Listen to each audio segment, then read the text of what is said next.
Hello everyone, welcome to my another video. আজকে তোমাদের সাথে একটা get ready with me share করব।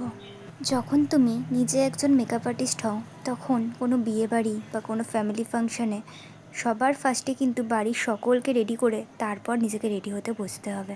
এটা তোমাকে মেনে নিতেই হবে। আমিও সেটাই মেনে নিয়ে রেডি হতে বসেছি। রেডি হতে অনেক লেট হয়ে গেছে, আর যখনই এরম তাড়াহুড়ো থাকে আমি তখন সব ভুলভাল করে ফেলি। যখন আমি ভেবে রাখি আমি আজকে এইভাবে রেডি হব, ঠিক তখনই আমার ক্ষেত্রে সব গড়বড় হয়ে যায়। মানে বলতে গেলে এক ভাবি আর এক হয়ে যায়। লুকটা কমপ্লিট হওয়ার পর আমার তো বেশ ভালোই লেগেছে। তোমাদের কীরকম লাগলো জানাতে কিন্তু ভুলো না। ভিডিওটা ভালো লাগলে অবশ্যই একটা লাইক করে দিও। जरा देखो सजन बेईमान भौरा कैसे मुस्काए हाय कलियों शर्माए घूंघट में गोरी जैसे छुप जाए